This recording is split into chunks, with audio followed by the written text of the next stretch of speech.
예, 전주시의원 이성렬입니다. 제가 여러분 후배들 전부 대부분 다 후배들이라 제가 올해 3월까지 검사했습니다.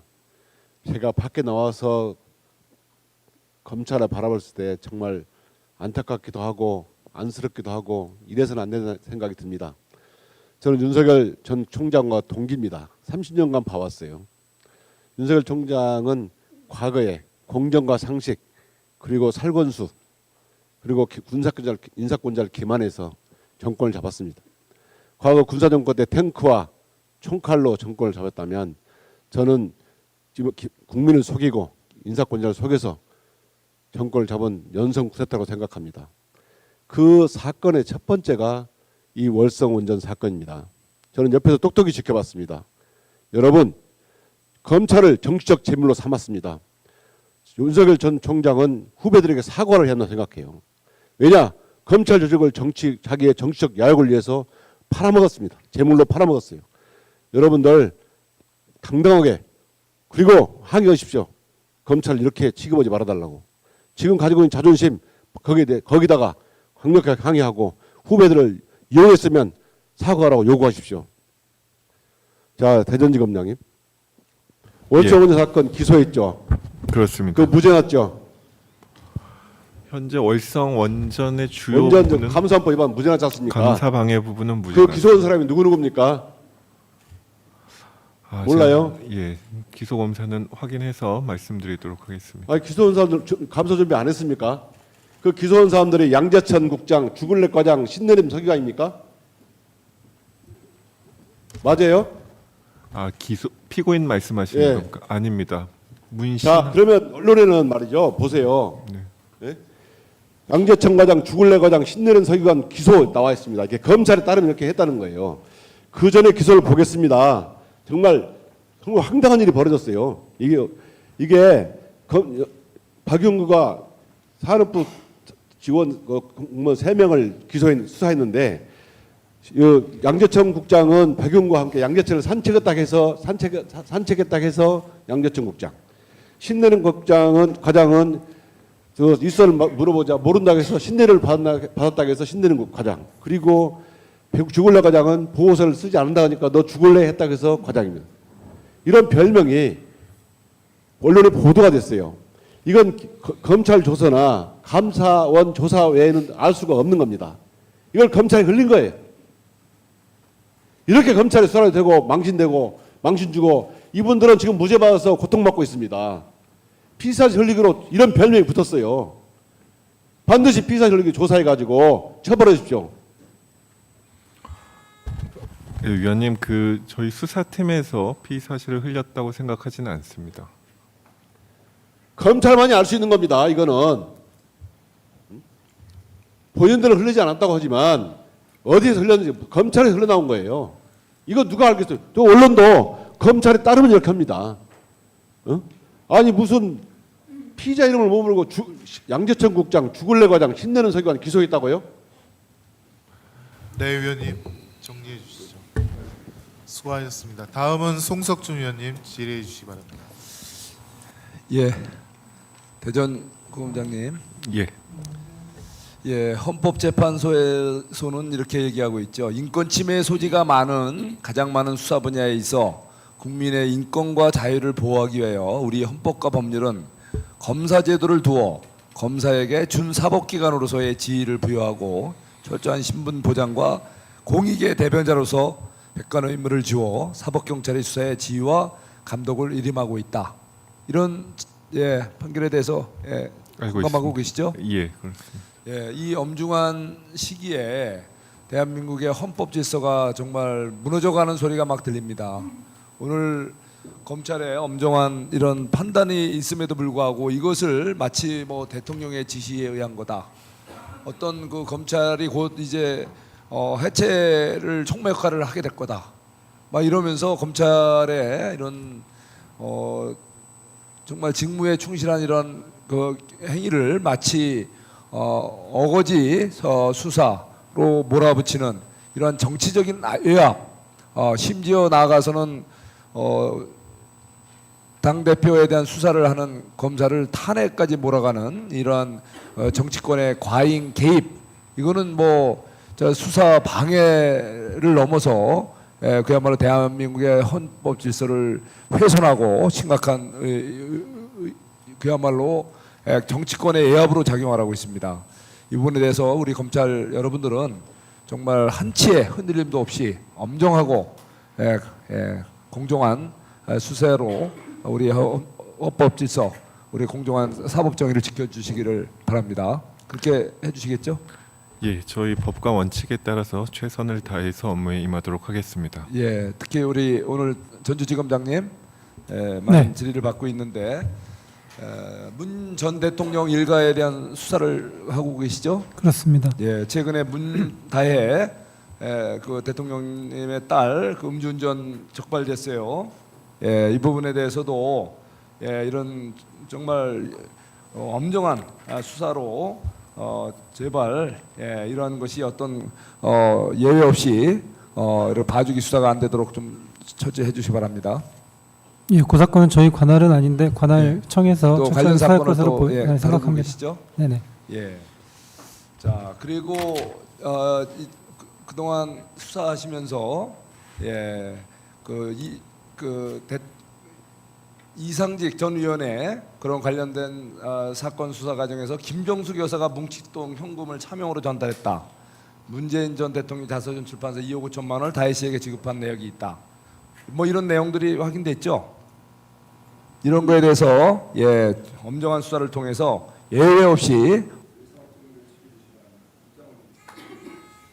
그 부분 포함해서 저희가 뇌물죄 성부와 관련된 여러 가지 직간접적인 사실에 대해서는 철저히 수사를 하겠습니다. 이 사건 쟁점은 간접 뇌물 성부도 하나의 쟁점 중에 하나이기 때문에 경제적 의존 관계에 있는지에 대한 부분인데 저희가 그 부분에 국한해서 별건 수사하지 아니하고 최대한 절제해서 혐의 의무를 명확하게 가리도록 하겠습니다.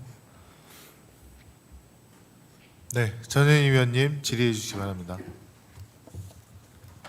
대전고검장님, 검찰은 사건에 대해서 실체적 진실을 밝히는 것도 중요하지만 또 그 과정에서 피의자나 관련자들 인권을 보호하는 것도 중요한 책무 중에 하나죠. 예, 맞습니다.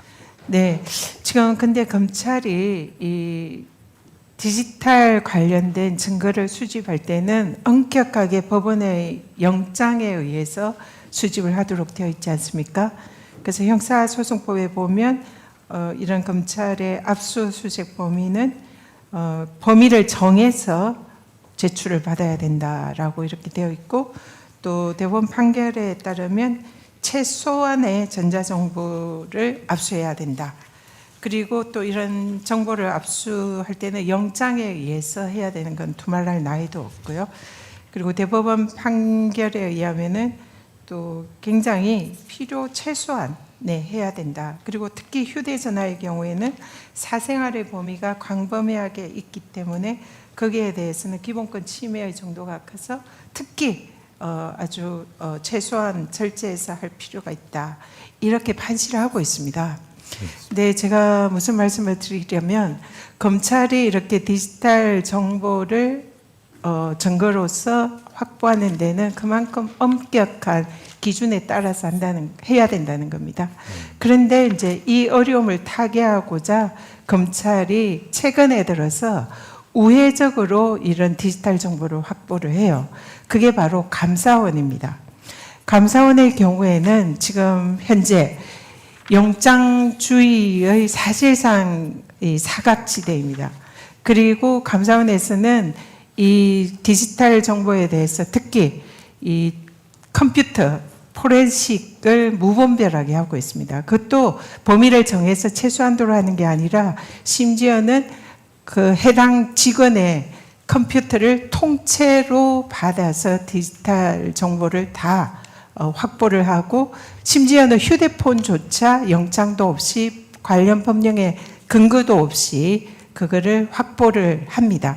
그렇게 확보한 증거물을 검찰의 수사 자료를 제공하는 수사 요청 그런 형식으로 자료를 제공하고 그러한 영장주의 범위를 넘어서는 그 증거를 검찰이 확보해서 수사에 활용을 하는 거죠. 그것의 대표적인 사안이 월성원전 사안입니다. 그래서 월성원전 사안에서 대전 고등법원에서는 이 감사원의 그 디지털 정보가 이 불법 증거다, 법령에 근거하지 않은 정보다 이렇게 해서 사실상 증거 채택을 하지 않았습니다.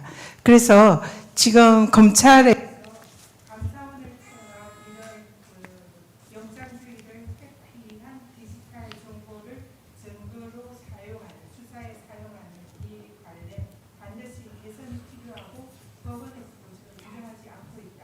그래서 여기에 대해서 어떻게 생각하십니까? 일단 말씀하신 그 디지털 증거나 이제 뭐 특히 휴대폰들 이제 개인 정보, 사생활 이런 부분들이 많기 때문에 조심해서 이제 수사를 그 신중하게 해야 된다는 그 부분에 대해서 이제 공감을 하고요.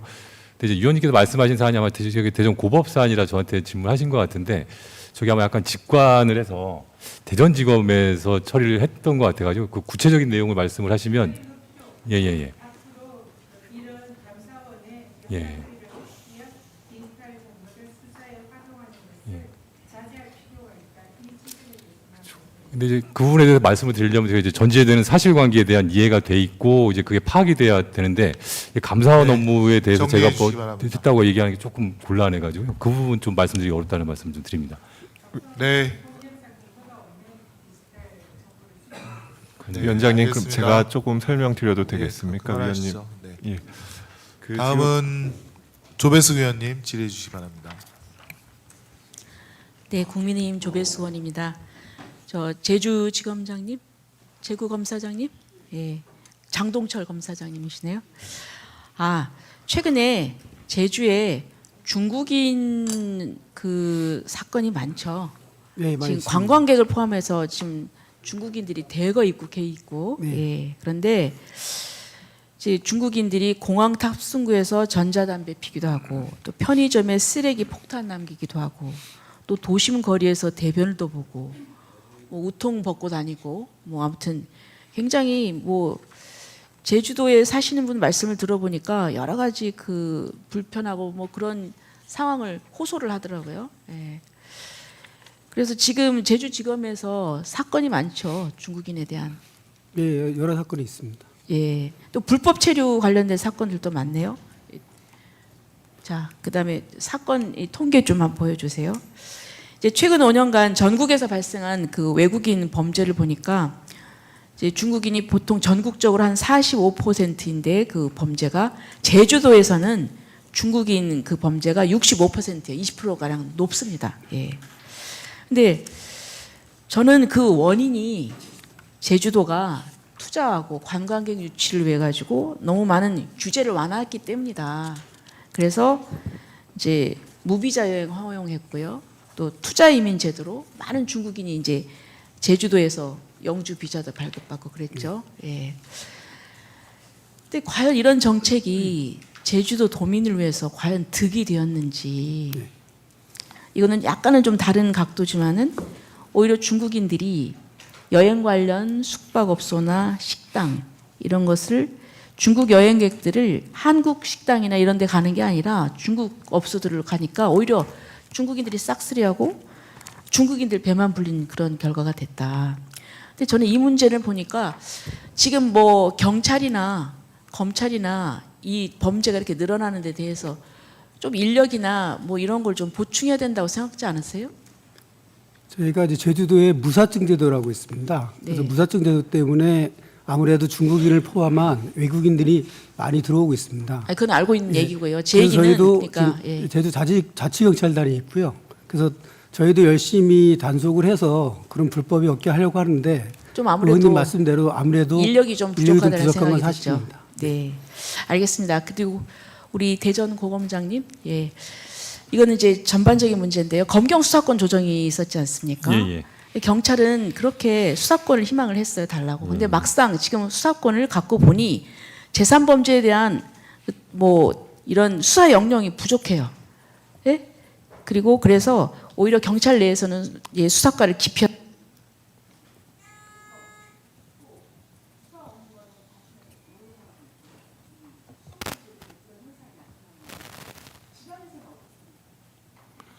이제 말씀하신 내용 관련해 가지고요. 지금 그 신법령이라고 해야 되나요? 혹시 이제 뭐 수사권 조정, 뭐 검수한박 해가지고 새로 이제 형소법이나 개정된 법안이 시행이 된 지가 3년 정도 됐는데 아마 언론에도 많이 소개가 돼 있고 통계 같은 것도 받아보셔서 좀 아시겠지만 수사 재판 지연, 뭐 부시주 수사 이 문제는 굉장히 좀 심각합니다. 특히 뭐 그런 부분들은 다 있습니다. 예. 그래서 좀 개선 좀 어떤 분석과 개선이 필요하다는 생각을 하고 있습니다.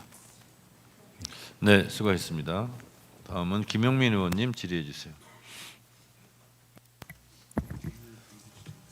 광주지검장님, 예. 헌법 7조에 공무원의 정치적 중립에 대한 규정이 있습니다. 알고 계시죠? 예. 헌법 5조에 특이한 조항이 있습니다. 국군의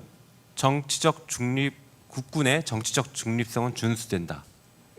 국군의 정치적 중립 의무를 또 넣어놨어요. 왜 들어갔는지 아세요 혹시? 글쎄요, 잘 모르겠습니다. 법 공부하셨으니까 아실 것도 같고 감이 있으실 것 같은데 말씀 못 하시겠죠. 87년 헌법 개정 때 들어갔고요. 그 이전에 군부독재를 청산하면서 다시는 군이 정치에 개입하지 마라라고 헌법에 명문화시킨 겁니다. 저는 헌법이 그 시대의 현상을 반영하니까 들어갈 수 있다고 보는데 앞으로 다음번 헌법 개정에는 검찰의 정치적 중립성이 명문화될 것 같아서 걱정됩니다. 정치적 중립 의무는 아까도 지적했는데 자정작용을 통해서라도 좀 고쳐져야 돼요. 외부에서 여러 가지 얘기를 하더라도 자정작용이 필요합니다. 그런 것들 내부 구성원들이 같이 한번 고민하시고 실제로 신뢰를 회복하기 위한 노력들을 하셔야 됩니다. 고민만 하시면 안 돼요.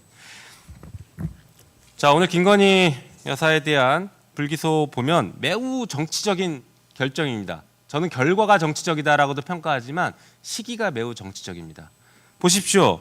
대선 이전에는 김건희 여사 소환조차도 안 했습니다. 대선에 영향 준다면서 소환 안 했어요.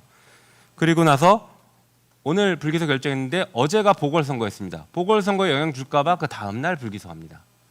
그리고 국회에서 지금 검사들에 대한 법 왜곡죄 논의하고 있으니까 법 왜곡죄 개정되기 전에 불기소합니다.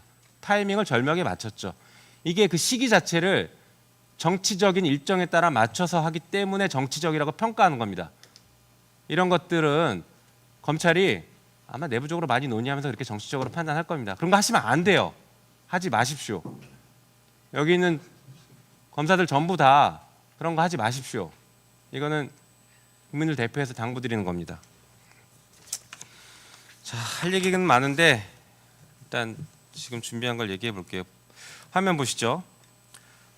한강 작가가 소년이 온다로 노벨 문학상을 받았습니다. 물론 다른 소설도 있지만 이 소년이 온다 읽어보셨나요? 광주지검장님? 예, 읽어봤습니다. 네, 5.18 관련된 내용이죠? 예, 그렇습니다. 네, 5.18 관련된 사건을 기록문학으로서 전 세계에서 인정받았습니다. 다음 보여주시죠. 다음 페이지. 자, 그런데 역사 왜곡 행위가 끊이지 않고 있습니다. 이 5.18에 대해서. 예. 김광동 진실화위원장은 국회에서 이런 얘기를 해요. 북한이 개입했을 가능성을 배제할 수 없다. 이게 말이 되는 얘기입니까? 네, 김규나 작가나 황상무 전 시민수석도 계속 이상한 얘기를 하고 있습니다. 전 페이지 보여주세요. 이거 처벌 조항이 있습니다. 예, 알고 있습니다. 다른 것도 아닌 광주지검에서는 이런 문제가 불거지고 수사가 진행된다면 철저하게 수사하시기 바랍니다. 예, 알겠습니다.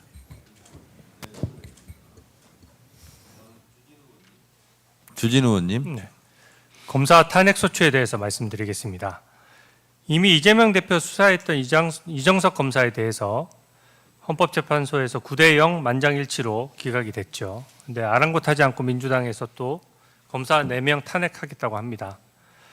얼마 전에 대북 송금 사건 수사했던 박상용 검사에 대해서 청문회를 했었고 다들 보복령 청문회 과정을 똑똑히 지켜보셨을 겁니다. 이게 박상용 검사에 대해서만 자료 제출을 요구한 게 아니에요. 그 가족의 출국 내역 등 방대한 자료를 요청했습니다. 저는 석궁으로 쏘는 것만 사법 테러가 아니고 이렇게 가족들까지 공개 방신 주려고 하는 것도 일종의 사법 테러라고 생각합니다. 그때 이하영 증인이 출석해서 검사에게 짜장면 연어 얻어먹고 이재명 대표에게 없는 죄 덮어씌웠다고 강변을 했습니다. 저는 그 말 자체로 국민들께서 매우 이상하다고 생각하셨을 것 같습니다. 전직 국회의원이자 경기부지사까지 지내셨던 분이 짜장면 한 그릇 얻어먹었다고 상당 기간 동안 구체적으로 이재명 대표에게 대북 송금과 대납 사실을 보고했다고 진술할 리 있겠습니까?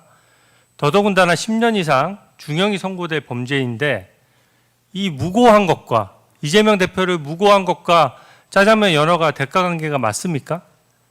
저는 민주당이나 이재명 대표 입장에서는 유하영 증인이 원수나 다름없고 이가 갈려야 맞는 거예요. 근데 출석했을 때 유하영 증인을 은인처럼 극진히 대우하는 거 국민들께서 다 지켜보셨습니다. 또 유하영 부지사는 민주당 의원들이 구치소로 찾아오자 대속한다는 표현을 썼습니다. 말 그대로 누군가의 죄를 대신 벌을 받는다는 뜻이죠. 내가 대신 죄값을 치르고 있다 생색을 내는 장면이에요. 당시 교도관 36명, 입회했던 변호사 2명 모두 연어 술 파티가 없었다고 명백히 증언을 했습니다. 진술을 했어요. 근데 그 변호사들은 국민의힘에서 증인으로 아무리 신청해도 민주당에서 받아주지 않습니다. 만약에 유하영 증인이 회유 협박을 받았다면 그 자리에서 유하영을 위해서 그 사건을 맡았던 변호인들이 가장 똑똑히 옆에서 목격했을 수밖에 없고 그 목격 결과를 와서 증언한다고 하면 얼마나 생생하겠습니까? 근데 그 민주당에서 받아주지 않았죠. 이게 이 청문회 과정이 저는 누가 거짓말을 하고 있고 왜 검사를 이렇게 괴롭히는지 보여준 장면이라고 생각합니다. 민주당이 법 왜곡죄라는 회개한 법률을 또 만들려고 하는데 이것도 저는 수사검사에 대한 겁방용이라고 생각합니다. 법 왜곡죄야말로 정상적인 사법체계를 왜곡할 수 있다고 생각하는데 황병조 고검장이 한번 의견을 밝혀주시죠. 뭐 사실 이제 이제 국회에서 이제 추진하는 이제 법안인데요. 제 개인적인 의견 좀 말씀을 드리면 저희가 이제 기본적으로 법안을 추진하거나 만들 때 가장 먼저 이제 고민을 하는 게 기존 유사 법례가 있는지 비교법이 있는지 뭐 이런 걸 먼저 보는데 제가 알기로는 법 왜곡죄라는 거는 나치 정권, 나치 직후에 나치 정권에 부역한 법관들을 그 법관들에게 대응하기 위해서 만든 거 외에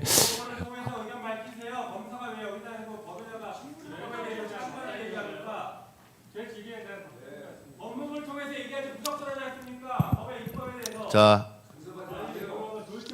양쪽 다 조용히 하시고요. 자.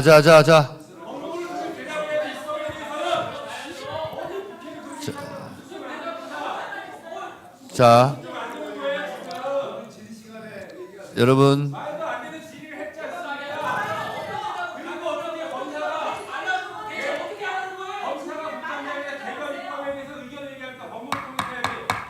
자, 조용히 해주시고. 조용히 해주세요. 자, 조용히 해주세요. 자, 마저 마무리 발언하세요. 예, 일단 뭐 사실 저는 개인적으로 개별 사건, 타인에 대한 개별 사건, 타청에서 하는 거에 대해서는 이제 그런 거는 의견을 밝히는 게 이제 부적절하지만 이런 법 제도나 이런 것들은 사실은 이제 저희가 하는 게 다 방송도 송출되기 때문에 건전한 토론을 통해서 판단할 수 있는 그 근거를 제공하는 건 괜찮다고 생각을 해서 이제 말씀을 드렸는데요. 어쨌든 뭐 우리 자, 조용히 해주시고. 때 의원님 근데 저한테 손가락질 그렇게 하시는 건 좀 그건 뭔가요? 자, 제가 기관에 마무리 질문 나와서 이렇게 발언하세요. 말씀을 드리는데 그러니까 대표를 할 때는 손가락질 이렇게 하셔도 되는 건가요? 유리하게 끌고 가는 게 아니라 기본적으로 저도 지금 자, 질의응답 하지 마시고 예. 그 증인께서는 마무리 발언하세요. 뭐 여러 우려되는 부분이 있으니까 그런 부분들이 국회에서 충분하게 반영이 돼서 논의돼 가지고 좋은 법안이 나오길 바라겠습니다. 네. 제가 객관적으로 말씀을 드리면 입법, 행정, 사법, 상권 분립을 따로 해놓은 것은 법은 국회에서 만들고 집행은 행정부에서 하고 잘못된 게 있으면 사법부에서 판결하라고 있는 거 아니겠습니까? 미국은 정부에서 정부 입법이 없습니다. 의회에서 다 하죠. 예산 편성 심의도 의회에서 다 하죠. 제도가 그렇습니다. 정부 물론 입법은 할 수 있죠. 심의 의결권은 없다 할지라도 그런데 그런 부분은 법무부에서 정부 입법 권한이 있기 때문에 그런 부분에 검사 개개인들은 좀 저는 신중했으면 좋겠어요. 예. 법무부의 의견으로 내는 것은 저는 뭐 좋다고 보는데 개별 행정 공무원들이 이렇게 저렇게 얘기하는 것은 헌법이 정한 정치적 중립 의무 위반이다라는 이런 또 비판을 받을 수 있기 때문에 그런 발언들은 좀 신중했으면 좋겠다라는 게 제 생각입니다. 다음은 박지원 의원님 질의해 주시기 바랍니다. 김민구 지청장 좀 앞으로 나오세요. 대전고검장. 한때 싸이가 부른 강남 스타일이 있었죠. 좋습니다. 지금 저는 조국 민정수석 장관과 윤석열 검찰총장 사이에서 메신저 역할을 해준 적이 있었습니다. 이때 보면은 조국 민정수석이 법무부 장관으로 임명되니까 윤석열 총장과 왼수지간이 된 거예요. 그런데 청문회 중에 검찰에서 정경심 교수 기소를 해버리더라고요. 지금 오늘 대전고검, 광주고검, 내일 서울고검 앞두고 김건희 불기소 처분한단 말이에요. 이것이 강남 스타일처럼 윤석열 스타일입니까? 검찰 스타일입니까? 남을 염장지르는 짓을 잘해요. 답변 안 하시면은 김민구 청장, 미안합니다. 제가 아까 이름을 잘못 불렀어요. 아닙니다. 괜찮습니다. 말씀 주십시오. 그런데 아까 제가 시간이 없어서 쭉 읽어준 거 들으셨죠? 좀 크게 말해보세요. 조서에 대한 말씀하시는 예, 겁니까? 그렇죠. 네, 들었습니다. 봤죠? 공판 검사하면서 이걸 보았죠? 네, 봤습니다. 그러면은 이걸 기소해야 된다고 생각 안 하셨어요? 제 개인적인 생각을 말씀드린 건 부적절한 것 같고요. 이 사건에 대해서는 지금 현 수사팀이 잘 검토해서 판단했다고 생각하고 있습니다. 그래서 김민구 청장은 공소장 변경을 하고 열흘 만에 공주지청장으로 내려오신 거예요. 지청장이 좋은 자리인지 나쁜 자리인지는 몰라도 검찰이 이런 인사를 하기 때문에 김건희 여사가 지금까지 저 모양이다. 그 생각 변함이 없어요? 근데 제가 공소장 변경과 인사는 인사 기준에 따라서 한 아니, 것이고 저는 글쎄. 인사에 대해서 잘 알지 못하기 때문에요. 근데 오비락도 있고 그렇지 않습니까? 공소장 변경하고 하자 이렇게 하니까 열흘 만에 내려온 것은 이상하지 않아요? 아닙니다. 특별히 그리고 이렇게 검찰 조사 내용을 보고도 기소를 했어야 옳잖아요. 저 내용에 대해서는 어떻게 생각하십니까?